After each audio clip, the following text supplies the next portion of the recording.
What if the resurrection was never described in the ancient world as one simple moment when every dead person suddenly stands up and faces the same final judgment? What if one of the oldest Jewish apocalyptic writings preserved a far more complicated picture, one involving different destinations for the dead, different conditions after death, a distinction between the righteous and the wicked, and a future in which the chosen are restored to life while others face judgment? That is the mystery surrounding the Book of Enoch. But there is something important we need to establish before going any further. The popular internet version of this story often goes far beyond the evidence. Claims about secret Ethiopian manuscripts, hidden resurrection categories, or a 4th century council deliberately suppressing specific passages are not established historical facts. The surviving evidence is more complicated and, in some ways, much more fascinating. Because the real Book of Enoch does contain a remarkable description of the world of the dead. In one of its most famous visions, Enoch is taken to a place where the spirits of deceased human beings are being kept. Instead of describing the dead as occupying one undifferentiated location, the text describes 4 separate hollow places. They are associated with different kinds of people in different conditions. One place is associated with the righteous. Another contains sinners who apparently escaped punishment during their earthly lives. Another is associated with people who were killed unjustly and whose cries for justice have not been forgotten. And another contains people who were judged during their lifetime. This is not a modern invention. Chapter 22. Upfront, Enoch really does describe 4 places for the spirits of the dead, and an angel explains their purpose to Enoch. And that immediately changes the question. Instead of asking, does Enoch believe in resurrection? We have to ask something much more precise. What exactly happens to the different kinds of dead? And who, according to Enoch, actually participates in the future restoration? To understand that, we have to go back to the world in which rosend Enoch emerged. The Book of Enoch is not a Christian medieval text pretending to be ancient. It is a composite Jewish work whose different sections developed during the Second Temple period. Fragments of several Enochic writings were discovered among the Dead Sea Scrolls at Qumran. Those discoveries established beyond reasonable doubt that major portions of the Enochic tradition were already circulating centuries before the rise of Christianity. The complete form of First Enoch survived in Ge'ez, the classical Ethiopian language, while Aramaic fragments preserve portions of the earlier textual tradition. Scholars therefore have to compare different witnesses, rather than simply opening one ancient original manuscript and reading the whole thing. That matters because the Book of Enoch is not a single document written at one moment. It is a collection, and its ideas about death and resurrection appear in several different sections, and the first major clue appears in the description of the places of the dead. Enoch has shown a region where the spirits of deceased human beings are gathered until the time of judgment. The 4 compartments are not presented merely as different rooms in a physical building. They represent different conditions of the dead in different moral circumstances. The righteous are treated differently from sinners. The murdered are treated differently from those who escaped punishment. And the text makes something else clear. Death does not erase moral distinctions. A person can die, but the consequences of that person's life do not disappear. That idea is essential to understanding Enoch's resurrection theology. In the world of Worst Enoch, the problem is not simply that humans die. The problem is that human beings die while injustice remains. Someone can murder another person and escape earthly punishment. Someone can live righteously and die without receiving justice. Someone can suffer while the person responsible appears to prosper. Enoch's visions repeatedly insist that the apparent unfairness of earthly history will not be the final word. That is where resurrection becomes important. It is not simply a supernatural demonstration of God's power. It is connected to judgment. The dead are not forgotten. Their stories remain part of the divine record. And eventually, the moral order that appears broken in the present world will be restored. One of the clearest passages appears in chapter 51. The text says that the earth will give back what has been entrusted to it, while Sheol also gives back what it has received. It then speaks of the elect one choosing the righteous and holy, and it describes the righteous dwelling upon the transformed earth. That passage is important because it does not describe resurrection as merely the soul escaping the body and permanently moving somewhere else. The imagery is connected to the earth itself. The world changes, the dead are returned, the righteous are chosen, and the restored creation becomes the setting for their future existence. This is one reason the Book of Enoch is so important for understanding ancient Jewish ideas about the end of history. Modern readers sometimes imagine that ancient Jews simply borrowed a later Christian concept of heaven. But the picture in Enoch is more complicated. The future is not merely about leaving earth behind. It involves judgment, restoration, transformation, and the establishment of righteousness. And then comes another extraordinary passage. In chapter 62, the righteous and elect are described as being clothed with garments of glory and garments of life. These garments do not grow old, and their glory does not pass away. This imagery has generated considerable scholarly discussion. Is Enoch describing literal resurrection bodies? Is it describing a transformed heavenly existence? Is the clothing metaphorical? The safest conclusion is that the passage presents the righteous as receiving a transformed form of existence, associated with immortality and divine glory. Scholars have connected the garments of glory imagery with the concept of a future heavenly or transformed body. That is very different from saying that Enoch describes the corpse simply getting up exactly as it was before. The emphasis is transformation. The future body, whatever precise form the author imagined, belongs to a different order of existence. And this brings us to the central question of the title: who is allowed to come back? The answer is not simply everyone, but that statement needs to be handled carefully. The text does not give us a neat modern chart saying that exactly 6 groups receive 6 different types of resurrection at 6 different moments. That is one of the biggest problems with the sensationalized version of this story. What the text actually gives us is a collection of visions in which the righteous and elect receive salvation, the wicked face judgment, and the dead are described according to different moral categories. The distinction between these groups is real. The elaborate modern reconstruction of a rigid resurrection timetable is much less certain. In chapter 51, the elect one chooses the righteous and holy from among the dead. The righteous are associated with the renewed earth. In chapter 62, the righteous and elect are saved and clothed with garments of glory and life. The basic message is therefore unmistakable. Resurrection, restoration, and immortality are associated especially with the righteous and chosen. The wicked do not receive the same destiny. Instead, Enoch repeatedly describes their judgment and punishment. This is where the book becomes extremely severe. The wicked are not simply forgotten. Their deeds are exposed. Their wealth cannot save them. Their social position cannot save them. Their earthly power cannot save them. And death cannot erase what they did. The same moral logic appears throughout the book. Human beings may hide their crimes from other humans. They cannot hide them from the heavenly record. That idea becomes especially powerful when Enoch describes books. The heavenly world contains records. Names are recorded. Actions are remembered. Judgment is not arbitrary. It is based on what the person actually did. This is one reason the Book of Enoch can feel surprisingly modern. It imagines a universe in which nothing important disappears merely because human beings stop remembering it. Every injustice remains visible to God.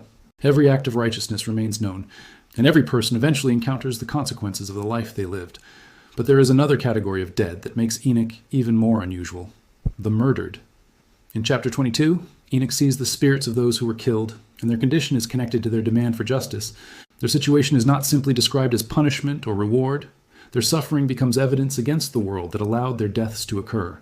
That means their existence after death has a moral purpose. They are witnesses. Their blood has not been forgotten. This idea has deep roots in ancient biblical thought. In Genesis, the blood of Abel cries out from the ground. In later Jewish apocalyptic literature, the cries of the oppressed become part of the heavenly courtroom. Enoch expands that concept into a cosmic system of judgment. The dead are not silent. Their suffering is remembered. Their testimony matters. And eventually, divine judgment answers it. This is one of the most important differences between Enoch's vision and the simplified idea that death simply places everyone into the same waiting room until one final trumpet sounds. The Book of Enoch is deeply interested in distinctions. Righteousness matters, violence matters, repentance matters, the way a person lived matters, and the future reflects those distinctions.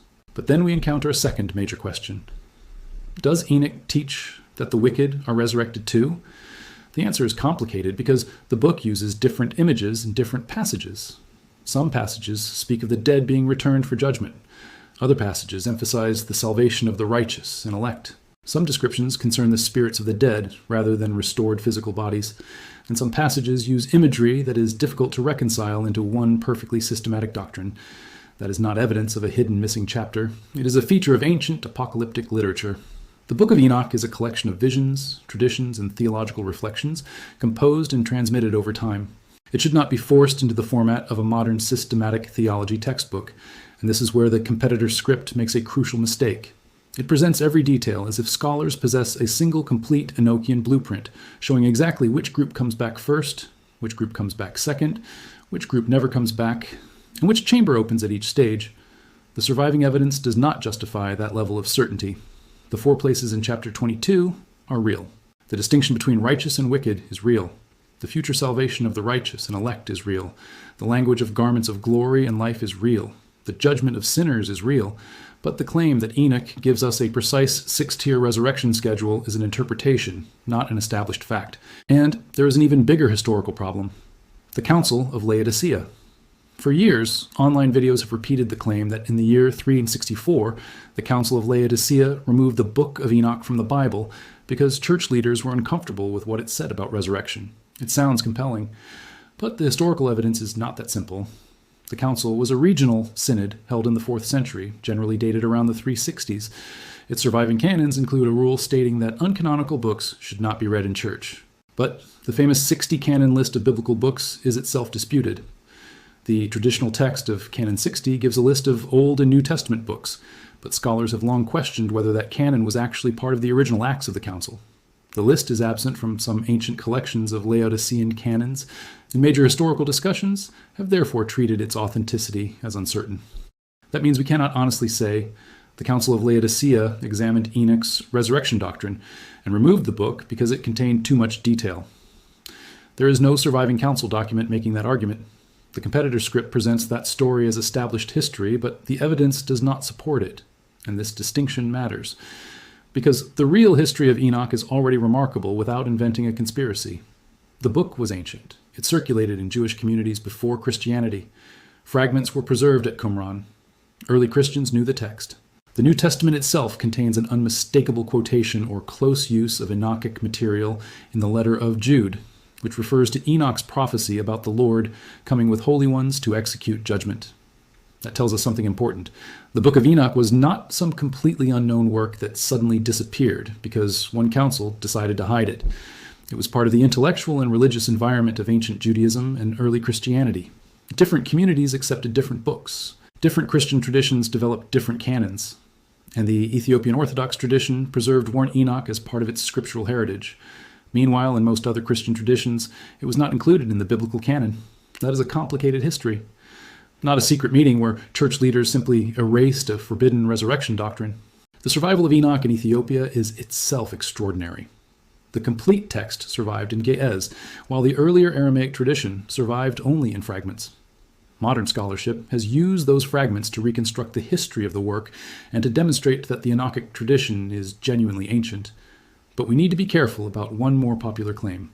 Some videos say that an untouched Ethiopian manuscript hidden inside a vault contains chapters of Enoch that nobody else has ever seen. There's no reliable scholarly evidence establishing the dramatic version of that claim. The surviving Ge'ez manuscripts are real. The Ethiopian textual tradition is real. The Qumran fragments are real. But claims about a secret Axum manuscript containing a suppressed resurrection system should not be treated as established fact without independent manuscript evidence. And that actually makes the story more interesting. Because we do not need a secret manuscript to discover that Enoch's view of the afterlife is different from many familiar Christian presentations. The difference is already visible in the text. Enoch does not describe death as the end of moral history. The dead remain connected to divine judgment. The righteous are distinguished from the wicked. The murdered are remembered. The wicked are punished. The elect are saved. The earth itself is transformed. And the future existence of the righteous is described using imagery of glory and life that suggests transformation rather than ordinary biological survival. So what does this mean for the question, who is allowed to come back? The clearest answer is this. In Enoch's future vision, the righteous and elect are the ones associated with salvation, restoration, and enduring life. The text does not present every human being as receiving exactly the same destiny. The wicked face judgment rather than sharing the blessed condition of the righteous.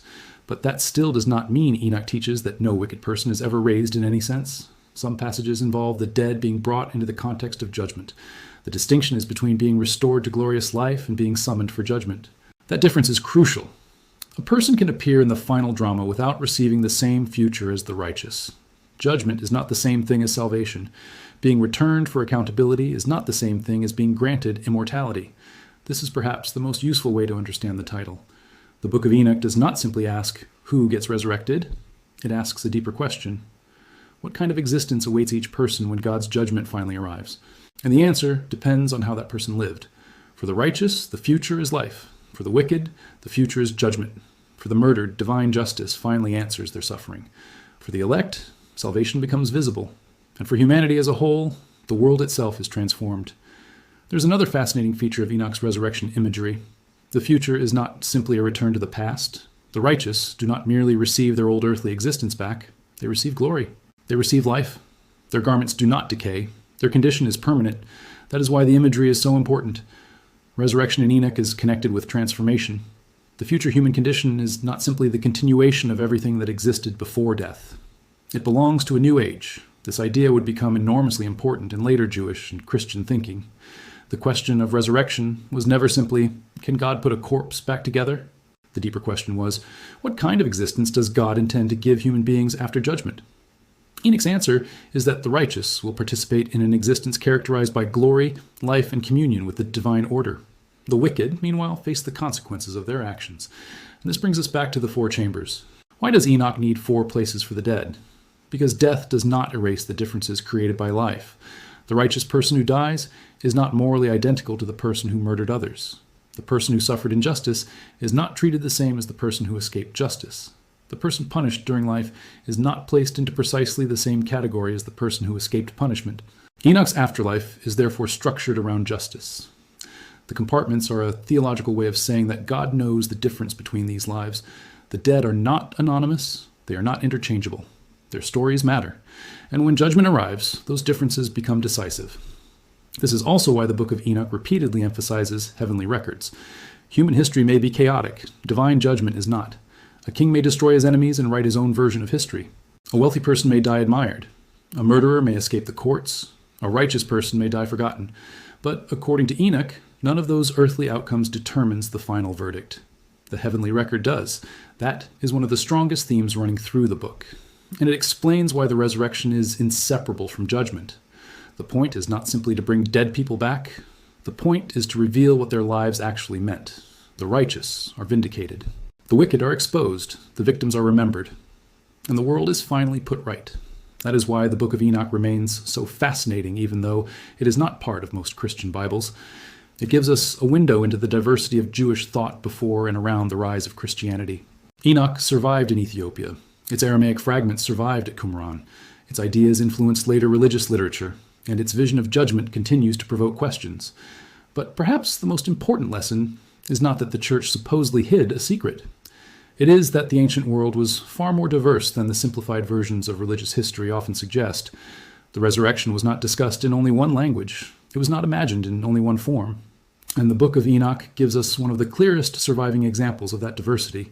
Its message is severe but coherent. Death is not the end of accountability. The dead are known. The righteous are remembered. The victims are not forgotten. The wicked cannot escape judgment simply because they escaped punishment during life. And the future restoration belongs especially to those whom the text describes as righteous, holy, and elect. So if the question is whether Enoch teaches the same simple resurrection picture that many modern audiences have heard, the answer is no, not exactly. Its world is more complicated. Its dead are divided. Its judgment is differentiated. Its future is transformative. Its righteous receive glory in life, and its wicked face a radically different destiny. But there is one final warning that matters just as much as the mystery itself. We should not replace one oversimplification with another. The Book of Enoch does not give us a secret timetable proving that the church deliberately suppressed 6 resurrection classes. It does not provide evidence for an undiscovered Axiom manuscript containing a forbidden doctrine, and the Council of Laodicea cannot honestly be presented as having left behind a written explanation saying that Enoch was removed because its resurrection teaching was too dangerous. Those claims go beyond the evidence. What the evidence actually gives us is more valuable. An ancient Jewish work, fragments preserved among the Dead Sea Scrolls, a complete Ethiopic tradition, a remarkable vision of 4 places for the dead, a future judgment, a distinction between the righteous and wicked, a promise of glory and life for the righteous and elect, and a world in which the injustice of human history is ultimately answered. That is already extraordinary, because Enoch forces us to confront a question that has haunted humanity for thousands of years. When someone dies, is their story finished? Enoch's answer is no. Death does not erase identity. It does not erase morality. It does not erase injustice. It does not erase memory. And it certainly does not erase judgment. According to the vision preserved in first Enoch, the future resurrection is not simply about bodies rising from graves. It is about the entire moral structure of creation being exposed and restored. The righteous are raised into life. The wicked face judgment. The murdered are remembered. The earth gives back what it has received. And the future belongs to those whose lives align with the righteousness that Enoch believes God will ultimately establish. That may be the most unsettling part of the entire book. Because if Enoch is right about one thing, the question is not merely whether we will come back. The deeper question is what our lives will say about us when we do. And that is why, thousands of years later, the Book of Enoch still refuses to disappear. If you found this exploration of Enoch's resurrection theology interesting, subscribe to the channel for more deep investigations into ancient texts, lost traditions, biblical history, and the mysteries hidden inside the oldest surviving religious writings. And if you want to explore another ancient text whose ideas challenge what we think we know about the ancient world, stay with us, because the next story may be even more surprising.